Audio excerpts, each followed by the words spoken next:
Cet exercice bien connu qui est l'ange des neiges, eh bien, je vous propose de le pratiquer en piscine dans la partie profonde. Étant donné là, que c'est un exercice qui est sans saut, l'exercice est accessible aux personnes ayant une descente d'organes ou un plancher pelvien qui est affaissé. Vous pouvez aussi le pratiquer en partie peu profonde. Assurez-vous de garder toujours les pieds en contact avec le sol et puis d'avoir de l'eau au moins au niveau des aisselles. Alors, pour mieux bouger à fleur d'eau, je vous présente deux façons de pratiquer l'ange. La première, vous avez besoin d'un tube pour vous asseoir dessus à cheval et puis des haltères à placer aux mains. La deuxième façon, vous avez juste besoin d'une paire d'haltères. L'exécution pour les deux mouvements, là, c'est la même technique. La différence, c'est vraiment au niveau de la difficulté. La deuxième façon, il y a un travail là, qui est beaucoup plus au niveau de l'équilibre et ça demande une force plus grande pour toute la musculature des épaules et du dos. Donc, si vous n'êtes pas très fort des épaules ou que vous êtes blessé dans cette région-là, faites l'exercice à main libre. Vous pourrez ajouter les haltères quand vous aurez gagné en force et en endurance. Alors, on passe maintenant à la technique. L'ange, c'est en fait un jumping jack en suspension dans l'eau. Alors, c'est un mouvement qu'on fait d'ouverture, de fermeture latérale. On prend une belle ligne droite à la verticale.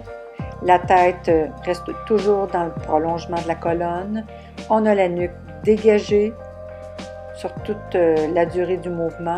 Et puis la poitrine est bien ouverte, ce que j'appelle une poitrine heureuse. Portez attention au placement du bassin, c'est vraiment majeur dans ce mouvement-là pour ne pas se blesser dans le bas du dos. Alors, on va basculer le bassin vers l'arrière. Imaginez que vous avez une queue de chat au bout du coccyx puis que vous voulez la diriger vers l'avant. Donc, ça va amener le bassin en bascule arrière, ce qu'on appelle une rétroversion. Toujours pensez de garder la pleine longueur au niveau de vos abdominaux. Fait que si vous ne vous enroulez pas le dos, les épaules, vous allez être bien placé, puis le corps va pouvoir bouger sans risque de blesser. On évite d'ouvrir les jambes trop larges pour protéger la région sacro-iliaque et puis la région des hanches. Si vous manquez de souplesse à l'entrecuisse, c'est d'autant plus important là, de limiter l'ouverture de vos jambes pour ne pas provoquer une déchirure des muscles internes de la cuisse. Pour les bras, on garde toujours les haltères sous l'eau et le pied reste en flexion tout au long de l'exercice. Imaginez que vous êtes debout au sol et que vous glissez vos pieds comme vous le feriez en partie peu profonde.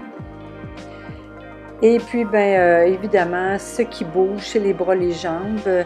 Il n'y a aucun mouvement dynamique au niveau de la tête, du tronc et du bassin. Alors, maîtrisez, contrôlez bien là, votre posture. Sur ce, je vous laisse sauter à l'eau. Faites une belle pratique de l'ange, puis au plaisir de vous enseigner un prochain mouvement.